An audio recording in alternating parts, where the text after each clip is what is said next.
Have you ever wished you could control your dreams? Imagine being aware that you're dreaming and having the power to shape your dream world. In the field of psychology, lucid dreaming is a type of dream where the dreamer realizes they are dreaming. The cool part, this is a skill you can actually train. During a lucid dream, you might gain some control over the dream characters, the storyline, or even the environment. But remember, the main feature of lucid dreaming is the awareness that you are dreaming. So how do you know you're having a lucid dream? Paul Tholey, a pioneer in lucid dream research, proposed 7 conditions. You need awareness of the dream state. In 1992, Deirdre Barrett took this further and identified 4 key signs of lucidity. 1. Knowing you're dreaming. 2. Understanding actions won't carry over after waking. 3. Recognizing that physical laws don't apply in dreams. And 4. Having a clear memory of the waking world. Interestingly, less than a quarter of lucid dreams tick all these boxes. Stephen LaBerge, another lucid dream researcher, found that dream control and awareness are related but not dependent on each other. You could be aware you're dreaming without trying to control it, or you might control the dream without full awareness. It's all about what you choose to do once you know you're dreaming. Now, you might wonder, why bother with lucid dreaming? Well, it's not just for fun. Lucid dreaming can be used as a therapeutic technique to deal with nightmares, reduce anxiety, and even enhance creativity. Imagine overcoming a fear by facing it head-on in a dream. Powerful stuff. So, how do you get started? There are several techniques to induce lucid dreaming. Keeping a dream journal helps you remember and recognize dream patterns. Reality checks, like looking at your hands or a clock, can help you become aware you're dreaming. Meditation and visualization before sleep can also set the stage for lucid dreams. Remember, practice is key. It might take time, but with persistence, you can learn to control your dreams. In 1968, cognitive scientist Celia Green made significant strides by analyzing the main characteristics of lucid dreams. Through her extensive review of previously published literature and new data from her participants, Green concluded that lucid dreams are a distinct category of experience, often associated with rapid eye movement, REM sleep. She was also the first to link lucid dreams to the intriguing phenomenon of false awakenings. Fast forward to 1975, when Dr. Keith Hearne had a groundbreaking idea. He aimed to exploit the nature of REM sleep to allow a dreamer to send a message directly from their dreams to the waking world. Working with experienced lucid dreamer Alan Worsley, Hearne succeeded in recording a predefined set of eye movements signaled from within Worsley's lucid dream using an electrooculogram, or EOG. This experiment, conducted in the early hours of April 12, 1975, marked a significant milestone and was formally recognized through publication in the Society for Psychical Research journal.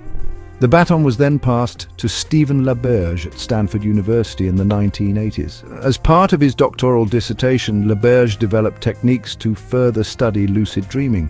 In 1985, he performed a pilot study demonstrating that time perception while counting during a lucid dream is almost the same as in waking life. Lucid dreamers counted out 10 seconds while dreaming, signaling the start and end of the count with prearranged eye movements measured using EOG. His findings were later confirmed by German researchers D. Erlacher and Mim Schredel in 2004. LaBerge's studies didn't stop there. In another experiment, he compared the brain activity of subjects either singing or counting while dreaming. The results showed that the right hemisphere was more active during singing, while the left hemisphere was more active during counting, offering valuable insights into the brain's functioning during lucid dreams. Neuroscientist J. Allen Hobson has also hypothesized what might be occurring in the brain during lucid dreaming. The first step is recognizing that one is dreaming, which might occur in the dorsolateral prefrontal cortex, an area usually deactivated during REM sleep but crucial for working memory. Once this recognition happens, the dreamer must balance letting the dream continue while remaining conscious enough to remember it's a dream. This balance might involve less intense activation of the amygdala and parahippocampal cortex, while the pons and parieto-occipital junctions stay active to maintain the vividness of dream hallucinations. Using electroencephalography, EEG, and other polysomnographical measurements, LaBerge and his colleagues have shown that lucid dreams typically begin in the REM stage of sleep. They propose that higher amounts of beta-1 frequency brainwave activity, 13-19 Hz, in lucid dreamers indicate increased activity in the parietal lobes, making lucid dreaming a conscious process. German Gestalt psychologist Paul Tholey contributed to this field with his phenomenological research and the reflection technique, where subjects continuously suspect waking life to be a dream. This habit eventually manifests during dreams, aiding in inducing lucidity. Tholey's trained lucid dreamers even tested the cognitive abilities of dream figures by setting them arithmetic and verbal tasks. In recent years, research has explored pharmacological aids for lucid dreaming. In 2018, a double-blind, placebo-controlled trial involving 121 participants tested the effects of galantamine. The results were promising, with some participants experiencing up to a 42% increase in their ability to lucid dream, and 10 people having a lucid dream for the first time. It's theorized that galantamine allows acetylcholine to build up, enhancing recollection and awareness during dreaming. Now it's essential to address the potential risks and challenges associated with this fascinating practice. Though lucid dreaming can offer many benefits, it's not without its risks. For those who have never experienced a lucid dream, the initial encounter can be bewildering. Imagine realizing you're in control of your dream for the first time. This can evoke a range of emotions, from exhilaration to stress and confusion. The psychological impact of this new experience can vary widely among individuals. For some, the empowerment of controlling their dream environment can be a thrilling revelation. However, for others, particularly those struggling with mental health issues, distinguishing between reality and the dream world might become challenging. This confusion can blur the lines and potentially exacerbate conditions like psychosis. One notable risk is sleep paralysis. Though it shares some similarities with lucid dreaming, sleep paralysis is a distinct phenomenon. It occurs when a person partially wakes up during rematonia, a state where the body is paralyzed to prevent acting out dreams.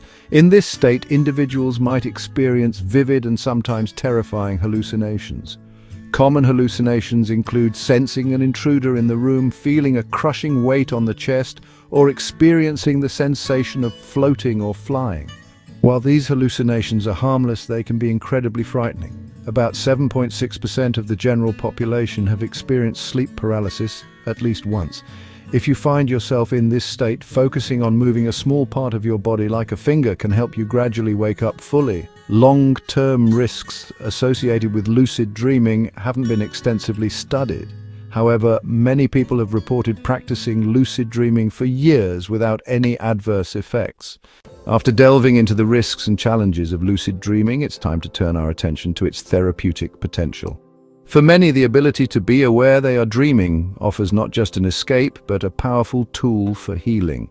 It has been suggested that those who suffer from nightmares could benefit significantly from lucid dreaming. A 2006 pilot study showed that lucid dreaming therapy, or LDT, was successful in reducing nightmare frequency. This treatment involved exposure to the idea of lucid dreaming, mastery of the technique, and various lucidity exercises. While it wasn't clear which aspects of the treatment were most effective, the overall results were promising. Australian psychologist Milan Collis has explored how principles from narrative therapy can be applied to lucid dreams. His work showed that therapeutic conversations could not only reduce distressing dream content, but also alleviate conditions like depression and self-mutilation in waking life. Imagine understanding your life better, or even resolving personal issues through your dreams. This is the kind of transformative power lucid dreaming can offer. Several psychotherapists have incorporated lucid dreaming into their treatments, particularly for those suffering from recurrent nightmares. Studies by Victor Spoormaker and Van den Boot evaluated the effectiveness of LDT for chronic nightmare sufferers, revealing a significant decrease in nightmare frequency and a slight improvement in sleep quality. Another study led by Holzinger, Klosch and Saletu involved 40 subjects whose lives were significantly impacted by nightmares. Through Gestalt group therapy and lucid dreaming techniques, the subjects reported a notable reduction in nightmare prevalence, from 2-3 times a week to just 2-3 times per month. Lucid dreaming also offers creative benefits. In her book, The Committee of Sleep, Deirdre Barrett describes how experienced lucid dreamers can remember specific practical goals, such as artists seeking inspiration or programmers looking for solutions. Similarly, Exploring the World of Lucid Dreaming by Stephen LaBerge and Howard Rheingold discusses how creativity in dreams can provide conscious access to our unconscious minds, helping solve various creative and practical challenges. Craig Webb's The Dreams Behind the Music details how musical artists use lucid dreams not just to hear, but to compose, mix and perform music. Imagine the possibilities when you can practice and perfect your art while dreaming.